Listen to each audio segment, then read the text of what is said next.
Otro tema acá, porque esto les va a dar dolor de cabeza. Cuando ustedes usan la ecuación de Van der Waals, a ver si lo veo que aparezca.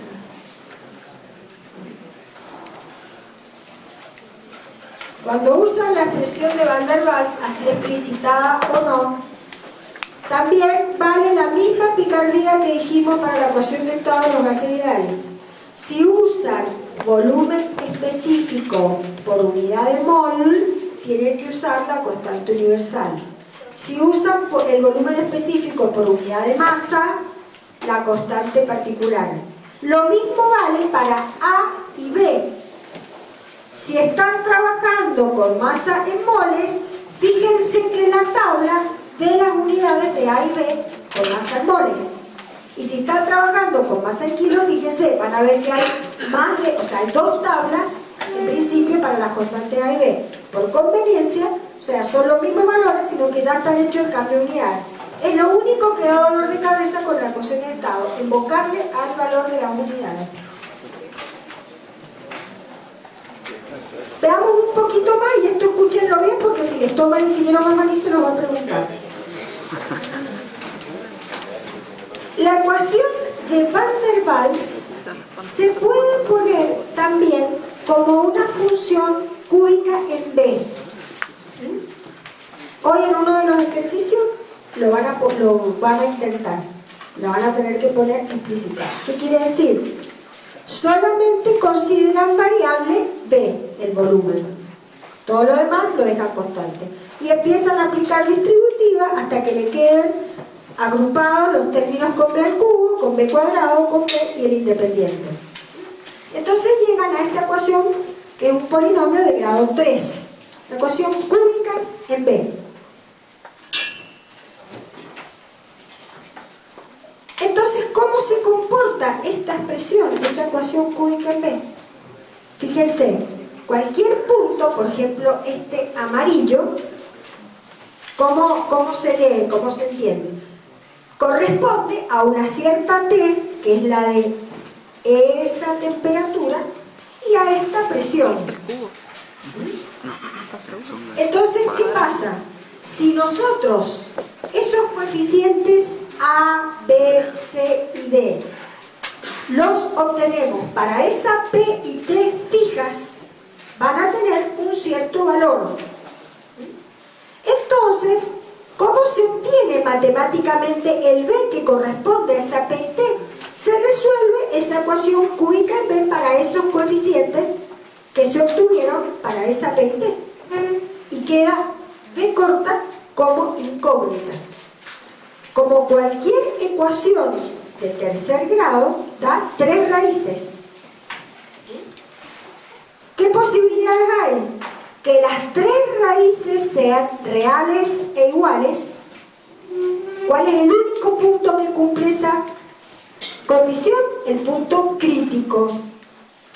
Cuando se resuelve aquella expresión para P crítico y T crítico, y luego se calculan las raíces, o sea, los B que satisfacen esa ecuación, se obtienen 3 raíces reales e iguales en el punto crítico. Si nosotros, en lugar de haber elegido P crítico y T crítico, volvemos a este punto amarillito y hubiéramos usado esa P y esta T para los cálculos de los coeficientes A, B, C y D,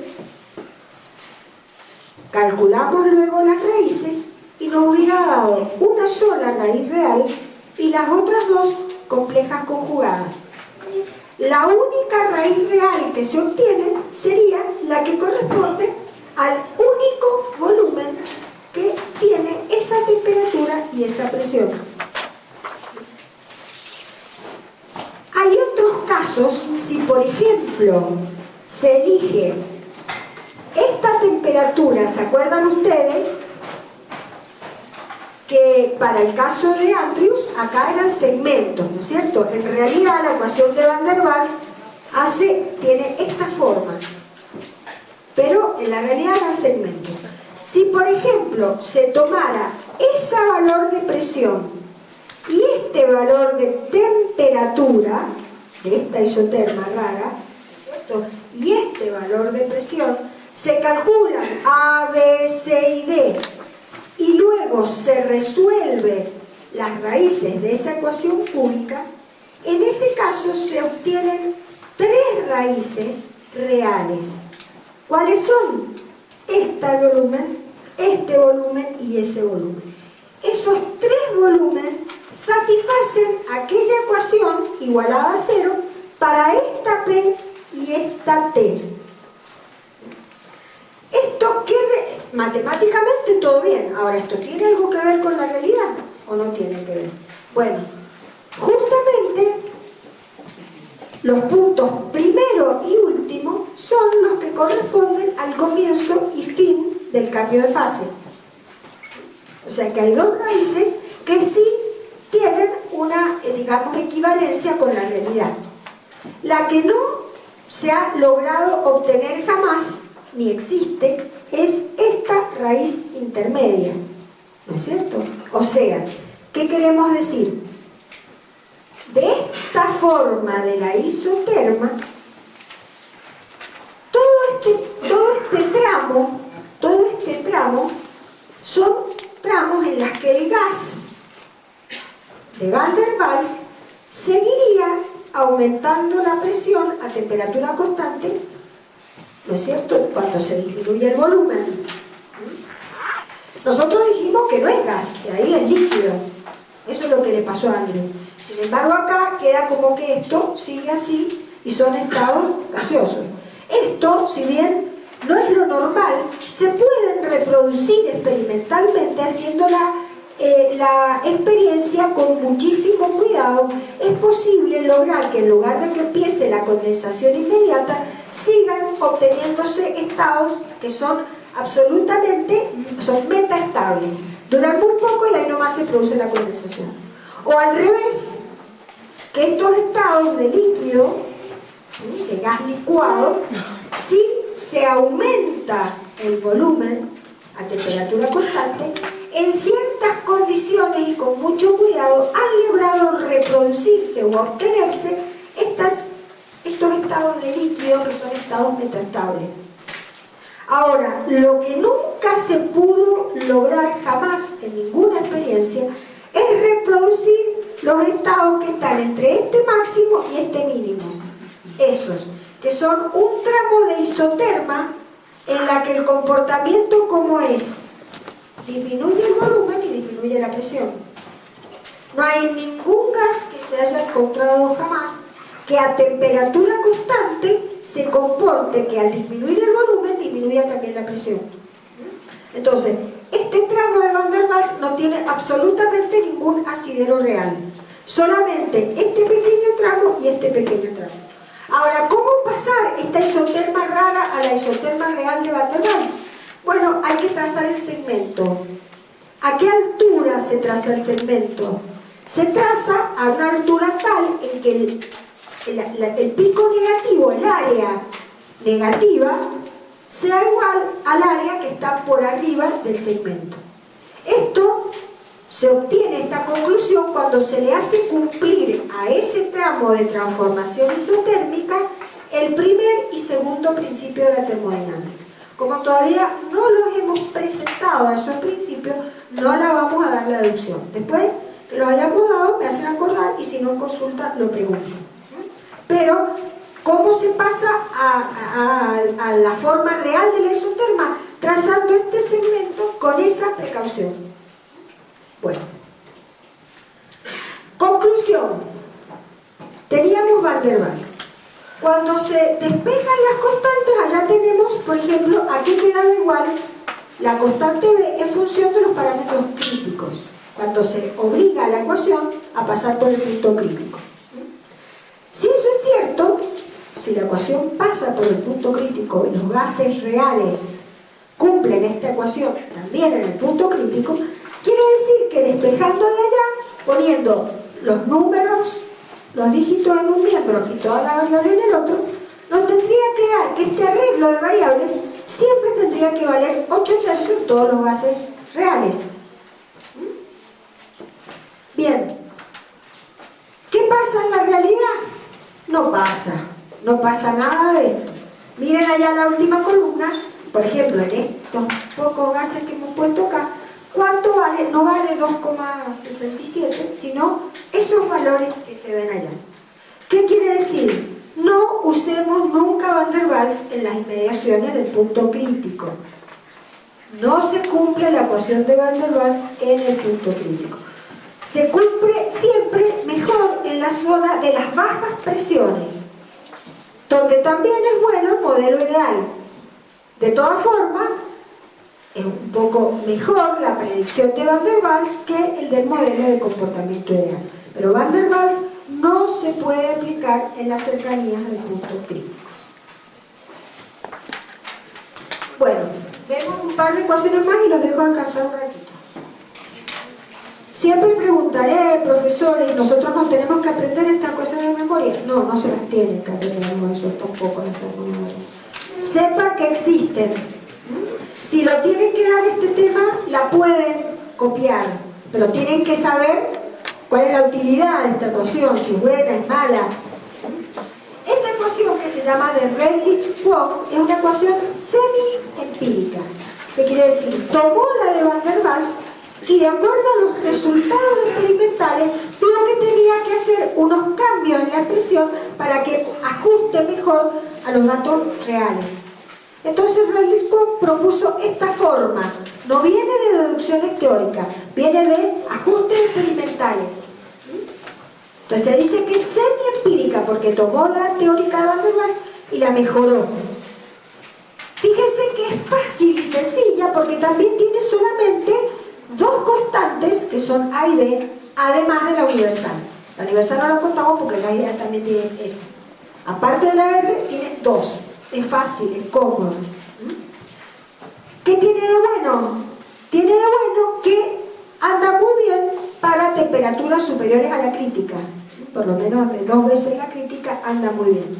Y no necesita solamente trabajar con presiones bajas. Puede ser presiones bajas, medias o altas.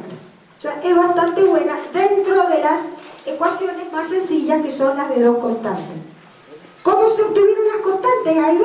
Igual que como hizo Van der Waals. La obligó a pasar la ecuación por el punto crítico, derivada primera, derivada segunda igual a 0, resolvió. También están tabuladas en la tabla, ya están calculadas. Otra, mejor que la anterior, pero ya ¿cuántas constantes tenemos?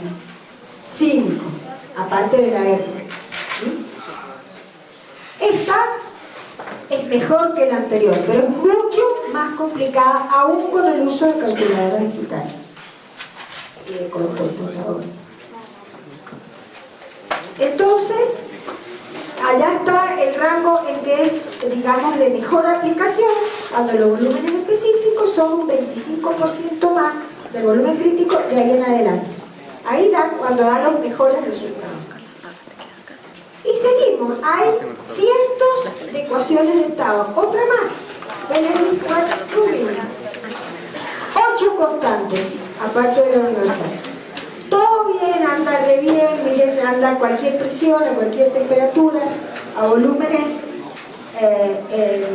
bajos. Volúmenes bajos significa densidades altas. Normalmente las ecuaciones fallan a densidades altas. Esta anda bien, pero ni hablar de lo que significa trabajar con esto. Es sumamente complicado. Otra de las expresiones, estoy dando las más clásicas. La última que vamos a ver antes del recreo es esta que se llama ecuación del Virial. Estas son las más modernas. Hay el software, el All-Props, por ejemplo, que le mencionó el ingeniero, tiene los coeficientes del Virial. ¿Cómo se plantea esta ecuación de estado? Se dice, bueno, si en un sistema simple compresible hacen falta 3 propiedades cualesquiera para poder plantear una ecuación de estado, se elige P y T y la tercera propiedad, el producto P por B. Si cada uno de ellos es propiedad, el producto P por B es también una propiedad. Entonces es posible plantear una ecuación de estado que sea P por B igual a F de P en serie de potencias, esa función de P y T, se obtiene esta forma de expresión: A más B por P más C por P al cuadrado, y así con todos los términos de la serie que uno quiera considerar. Cada una de estas expresiones, A es una cierta función de T, B es otra, C es otra. Entonces, para cada T se obtiene una serie que representa el modelo de comportamiento del gas para ese valor de temperatura medido con estas propiedades. Entonces, estos coeficientes que así planteados surgen de desarrollar la expresión como serie de potencias, a través de la mecánica estadística también se llega a una expresión de este tipo, donde las constantes A, B y C resultan de considerar los choques entre moléculas, pero no solo entre moléculas sueltas, sino también entre grupos de 2 moléculas, entre grupos de 3 moléculas, y así, a medida que los grupos se van ampliando, se van logrando los distintos coeficientes. Entonces, una de las formas de obtener los coeficientes es a través de estas expresiones que se obtienen con la mecánica estadística, con los choques de las moléculas. Son bastante complicados. Y si no, a través de experimentación y ajuste de esa expresión con la nube de puntos que se obtiene, y se va obteniendo los valores de A, B, C en forma empírica. Entonces puede ser teórico o puede ser empírico. Un detalle, miremos.